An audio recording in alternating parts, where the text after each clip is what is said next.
that this is the only slide that I'm going to be asking you to look at today. I haven't got a 500 slide presentation.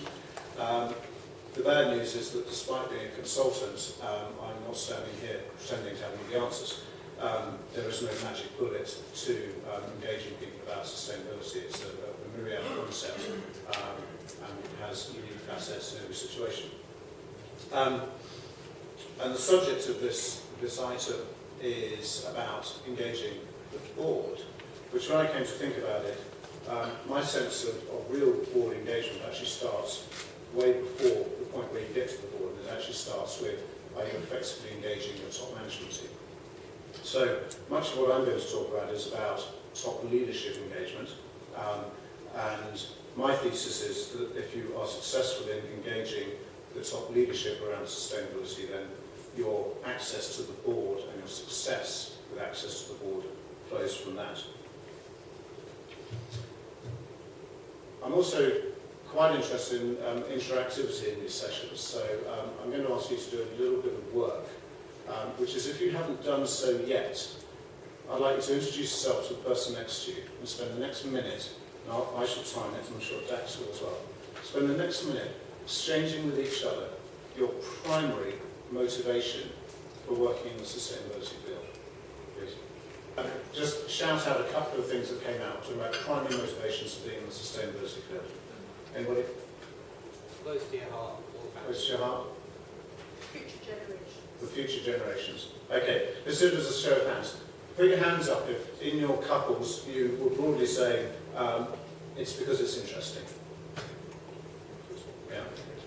Broadly saying it's to do some good. Okay. And if you were saying it's to maximise the present value of your long-term earnings. Okay, a couple of honest individuals there, that's fine, that's fine. But the point is, I have the great benefit of seeing the show of hands, and certainly the people at the front weren't turning around and seeing, but clearly in this audience we are much more engaged around the intrinsic interest that we feel for the subject and the intrinsic notion within ourselves that it is something that is right to do for ourselves, for our planet, for our future generations. And some of us are doing it to maximise the present value of our future earnings, but not many of us. And that brings us to my key point, which is we all have interests and motivations that are not directly aligned with the interests and motivations of the people that we are seeking to influence on this agenda. That's not to say that your leadership teams and your boards are individuals who are utterly rapacious and don't care about anything, but their role when they sit on your board is to maximise the long-term value of the business for the shareholders. And I'm not being disingenuous about the value of triple bottom line reporting or defining the sustainability agenda broadly. I'm just saying that in the very long run, that's what all of this stuff boils down to. We should fundamentally believe in triple bottom line reporting because it gives us a way in the language of talking about that very long run value that our board members, as representative of our shareholders, are there to care about the long-term value of the business.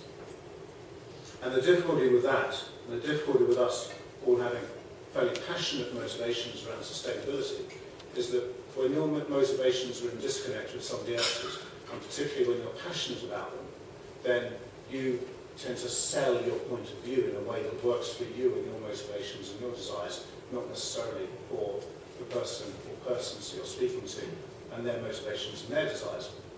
To be very stereotypical,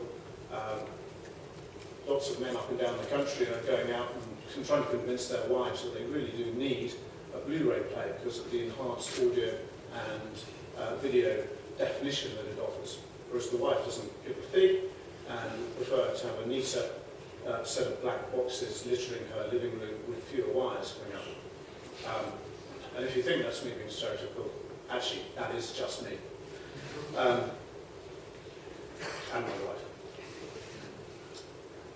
We are effectively salespeople for this mission of sustainability. This engagement is about selling a view of the world. And the best salespeople are those that can get into the shoes of their audiences, can get into the mindset of those people that they are trying to influence. And it's not a in sales language, this isn't a transactional sell, this is a consultative sell. And the best consultative salespeople will spend time getting to know the people they're trying to influence, getting to understand their agendas, and then framing the benefits that their agenda has in a way that works for the people that they're talking to. Let me illustrate this with some points. I was speaking recently with a consultant who works with management teams and went into a specific example where the management team that he was talking to about sustainability said, well, it's nothing to do with us. It's just energy efficiency. We have people that look after that for us. And he put some effort into framing sustainability in this broader concept of, actually, it's not about just resource efficiency, it's about the impact you have on the environment, on the communities, on the future generations. And by workshopping this piece, he actually got to the point of realising that this business he was talking to was taking water from a protected lake. It wasn't breaking the law, it was allowed to do that, was fine, it was all well and good. But they were ignorant of the future risks that were presented to them by the prospect of increased legislation around water use and water scarcity. That gives him the opportunity to go back in with a definition of sustainability that speaks to something that they then realise can have a long-run value impact on their business. In some of the work that we've done, we worked recently with a service provider in the information technology space who was relatively well insulated from energy prices because they pass their energy prices on to clients. And so on the product side of that business, there was a little bit of a struggle as to see why there should be an investment in energy efficiency.